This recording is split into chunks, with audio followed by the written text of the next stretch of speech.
చందమామ కథ. జమీందారు వేషగాడు. కొండాపురం అనే గ్రామంలో కొండయ్య అనే పేదవాడు ఉండేవాడు. అతడికి 2 కొడుకులు.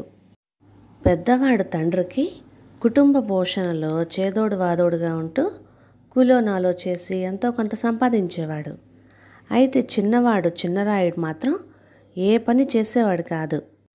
కొండయ్య ఒకరోజు చిన్నరాయుడితో, ఒరే చిన్న, నీ పేరు చివర రాయుడు ఉన్నంత మాత్రాన జమీందారువి కావు.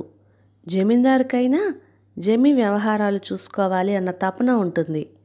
మాతో పాటు కలో గంజో తాగాలంటే నువ్వు కూడా నాలాగా అన్నయ్యలాగా పనిచేయాలి కదా, లేదంటే నీ బ్రతుకు నువ్వే చూసుకో అన్నాడు కోపంగా. తల్లి అన్న కూడా చిన్నరాయుడికి హితబోధ చేశారు. చిన్నరాయుడికి చాలా బాధ కలిగింది. వాడు కోపంగా ఇంట్లో నుంచి లేచి విసురుగా వీధిలోకి వచ్చేశాడు. పేదవాడికి మంచి పేరు పెట్టుకునే హక్కు కూడా లేదా అని వాడు తనలో తానే తిట్టుకుంటూ రామాలయంకేసి వెళ్ళాడు. ఆ సమయంలో దేవాలయం అరుగు మీద ఒక సన్యాసి కూర్చుని ఉన్నాడు. చిన్నరాయుడి కోపం సన్యాసి మీదకు మళ్ళింది. వాడి సన్యాసితో చిరాగ్గా, నా పేరు చివర రాయుడు ఉన్నదని మా నాన్న నన్ను జమీందారు అంటూ వెటకారం చేశాడు. సన్యాసి వేషం వేసినంత మాత్రాన నువ్వు నిజమైన సన్యాసివేనా అన్నాడు. సన్యాసికి వాడేం మాట్లాడుతున్నాడో అర్థం కాలేదు. ఆయన వాడిని శాంతపరిచి అసలు సంగతి ఏమిటో తెలుసుకునేందుకు, నాయనా, జమీందారు బ్రతుకు జమీందారుది, సన్యాసి బ్రతుకు సన్యాసిది. ఏ బ్రతుకైనా తృప్తి ముఖ్యం. ఉన్నదానితో తృప్తి పొందగలిగితే అయిన వాళ్ళ మధ్య ప్రేమాభిమానాలతో పస్తులున్నా సరే పేద జీవితమే హాయి అనిపిస్తుంది. నాతో 2 రోజులు గడుపు. నన్ను కేవలం సన్యాసిగా భావించకు, నీ శ్రేయోభిలాషిని అనుకో అన్నాడు. ఇది చెప్పి సన్యాసి అరుగు దిగి వెళ్ళిపోతుంటే చిన్నరాయుడు అతని వెంట నడవసాగాడు. కొద్దిసేపటికి వాళ్ళు పుంగనూరు అనే గ్రామం చేరుకున్నారు. ఆ సమయంలో పుంగనూరు గ్రామదేవత పొంగమ్మకు జాతర జరుగుతున్నది. వివిధ రకాల దేవతామూర్తుల వేషాలు ధరించి కొందరు ముందు నడుస్తున్నారు. కొందరు రంగులు వేసుకొని గరగకొండలు తల మీద పెట్టుకుని నాట్యం చేస్తున్నారు. మరికొందరు వాళ్ళ నాట్యానికి అనుగుణంగా డప్పు వాయిస్తున్నారు. జాతరలో ఆనాటి విశేషం ఏమిటంటే జమీందారు వేషం. ఆ గ్రామంలోని ఒక వ్యక్తి జమీందారుల వేషం వేసుకుని ఏనుగు మీద ఊరేగుతున్నాడు. జనం అతడికి నిజమైన జమీందారుకు చేసే మర్యాదలన్నీ ఘనంగా చేస్తున్నారు. సన్యాసి చిన్నరాయుడికి ఏనుగు మీద ఉన్నవాడిని చూపుతూ, ఈ జాతరలోగడ 2 సార్లు చూశాను. జమీందారు వేషధారి వైభవం గమనించు. మనిషి తనకు లభించని దాన్ని ఇతరులలోనైనా ఊహించుకొని తృప్తి పడతాడు.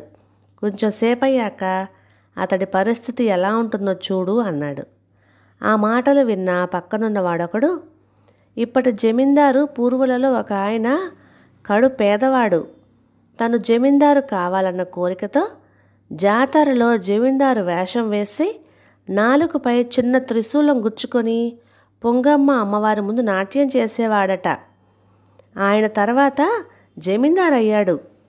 అయితే తర్వాతి తరాల వారిలో రాజస్వం మొలకెత్తింది. కానీ ఆ పాత ఆచారాన్ని కొనసాగించడానికి ఇలా నాలుకలో శూలం గుచ్చుకోగల పేదవాణ్ణి ఎన్నుకుంటున్నారు అన్నాడు. ఆ వెంటనే చిన్నరాయుడు, తప్పేముంది, డబ్బులో సుఖం ఉన్నదంటే ఏమైనా చెయ్యొచ్చు. అయితే భయం కలిగించేలా ఇలా నాలుక మీద శూలాలు గుచ్చుకొని జమీందారు కావాలనుకునే వాళ్ళని క్షమించకూడదు అన్నాడు కోపంగా. సన్యాసి నవ్వి, మనం జాతర పూర్తయ్యాక రేపు ఉదయం జమీందారు వేషం వేసిన వ్యక్తి ఇంటికి వెళ్దాము అన్నాడు. ఇందుకు చిన్నరాయుడు సరేనన్నట్టుగా తల ఊపాడు. ఇద్దరు జాతర చూసుకుంటూ గుడి దాకా వెళ్ళారు. గుడి చేరుకోగానే జమీందారు వేషం వేసిన వ్యక్తి ఏనుగు దిగి వేషం విప్పేసి డప్పుల మోతకు అనుగుణంగా నాట్యం ప్రారంభించాడు. ఆ సమయంలో ప్రజలు అతన్ని అరటిపళ్ళతో కొట్టినా చలించలేదు. గుడి పూజారి అతడికి అసలు జమీందారు వంశం వారు పంపిన కానుకలిచ్చాడు. మర్నాడు తెల్లారిన తర్వాత సన్యాసి చిన్నరాయుడు జమీందారు వేషం వేసిన వాడింటికి వెళ్ళారు. వాడిది చిన్న పూరిపాక. ఆ వేషం వేసిన వాడి పేరు చలమయ్య. సన్యాసిని చిన్నరాయుడిని సాదరంగా ఆహ్వానించాడు. చలమయ్య యువకుడు, 30 ఏళ్ళుంటాయి. అతడికి ఒక కొడుకు, కూతురు, ముసలి తల్లిదండ్రులు, పెళ్లి కావలసిన చెల్లెలు ఉన్నారు. చలమయ్య కూలి పని చేస్తాడు. అతడి తల్లిదండ్రులు కూడా ఖాళీగా ఏం కూర్చోరు, తాటేకులతో బుట్టలల్లుతారు. చలమయ్య భార్య, చెల్లెలు కూరగాయలు అమ్ముతారు. చలమయ్య 1కి 2 సార్లు కోరిన మీదట సన్యాసి, చిన్నరాయుడు వాళ్ళతో కలిసి భోజనం చేశారు. వాళ్ళు జాతరకు ముందు రోజున ఎంత సంపాదించింది చెప్పుకుంటూ, ఒకరు పడిన శ్రమను మరొకరు సానుభూతి చూపించుకుంటూ ఆనందపడడం చూసిన చిన్నరాయుడికి తన ఇంట్లో వాళ్ళ గుర్తుకు వచ్చి బెంగ కలిగింది. చలమయ్య జాతరలో తను ఎందుకు జమీందారు వేషం వేసింది సన్యాసికి, చిన్నరాయుడికి చెబుతూ, కొన్ని తరాల క్రితం ఇప్పటి జమీందారు వంశం వాడు మా కులంలో పుట్టాడు. అతడు అమ్మవారికి నిన్న నేను చేసిన విధంగా మొక్కుకున్నాడని, ఆ విధంగా జమీందారు అయ్యాడని చెప్పుకుంటారు. ఏమోలో నాలోనూ జమీందారు కావాలని ఆశ ఉంది. నాలుక మీద శూలం గుచ్చుకునే విద్య నేర్చుకునేందుకు ఎంత కష్టపడ్డాననుకున్నారు? ఆ సమయంలో నాకు అనిపించింది, ఈ కష్టం ఏదో ఒక పని చేసి డబ్బు సంపాదించేందుకు ఉపయోగిస్తే పేదరికాన్ని జయించవచ్చు అని. అందుకే అందరం చేతనైన పని ఏదో ఒకటి చేస్తున్నాం. నాలుకలో శూలం గుచ్చుకునే విద్యను నేను నా కొడుక్కి నేర్పను అన్నాడు. ఆ సాయంత్రం చిన్నరాయుడు సన్యాసికి, చలమయ్యకు కృతజ్ఞతలు చెప్పుకొని ఇంటికి వెళ్ళిపోయాడు. అతన్ని అంత దూరాన్ని చూస్తూనే అందరూ ఆప్యాయంగా, ఒరే చిన్నా, నువ్వేం పని చేయకపోయినా పర్వాలేదు, మమ్మల్ని వదిలిపెట్టి మాత్రం ఎక్కడికి వెళ్ళకు అన్నారు. చిన్నరాయుడు వాళ్ళకు జాతర సంగతి, సన్యాసి, చలమయ్య కుటుంబం గురించి చెప్పి, ఇప్పటికి నాకు తెలిసొచ్చింది, డబ్బు లేనివాడు దొబ్బకు కూడా కొరగాడు. డబ్బు సంపాదించాలి, అందుకు శ్రమ పడాలి. ఈ నిజాన్ని అవివేకం కొద్దీ లోగడ నేను తెలుసుకోలేకపోయాను అన్నాడు. ఆనాటి నుంచి చిన్నరాయుడు తండ్రి, అన్నలతో పాటు దొరికిన కూలి పనులు చేస్తూ బద్ధకం ఎరుగని శ్రమజీవిగా పేరు తెచ్చుకున్నాడు. తండ్రి మందలించేది కొడుకు బాగుపడాలనే కదా.